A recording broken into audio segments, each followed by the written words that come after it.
My podcast is usually about, how someone's career begins. You started writing scripts. Where did that come from? Why did you start doing that? Where did it begin? My mum did amateur dramatics.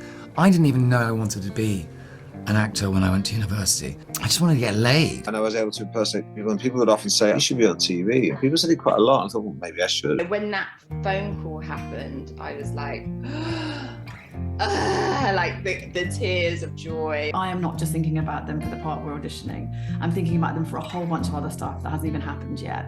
But I so distinctly remember walking down the street thinking, I've just decided the course, maybe, of the rest of my life. And I don't know if it's because it's what I want, or because a very posh lady said to me. It's like number one on my little list of dreams. Like, oh my God, my dream has just come true. Brad Pitt being in the seat of the car, how much of that is real? All of it. Yeah, what's up, Doc? Freddy Krueger!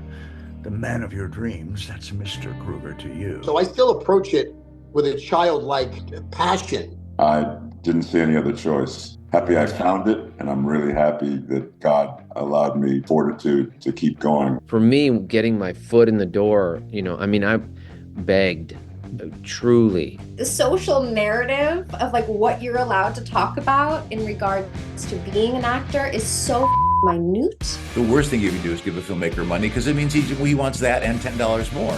It was kind of a tough experience. It was very life-changing, but, it wasn't all positive.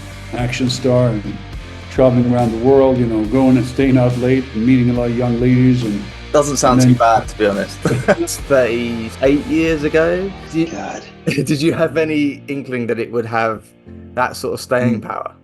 No, certainly not.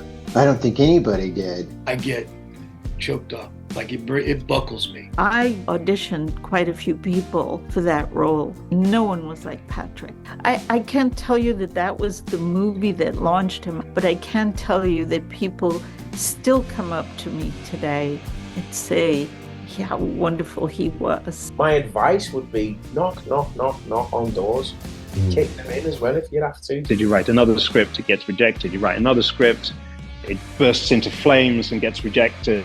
You gotta keep going. Never give up.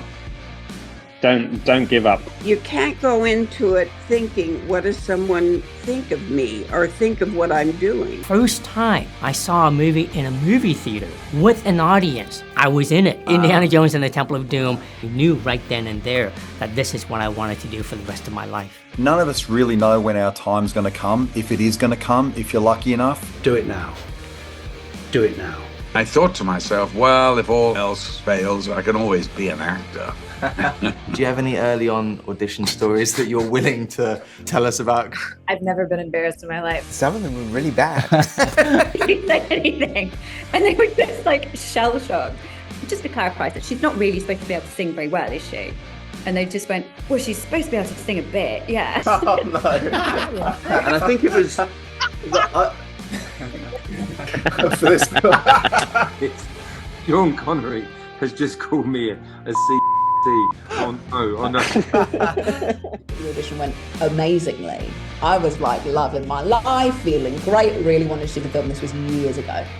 And I went to lunch with my agent and she goes, they did not like what you did. And I really went for this note because it was one of those ones you have the belt to reach.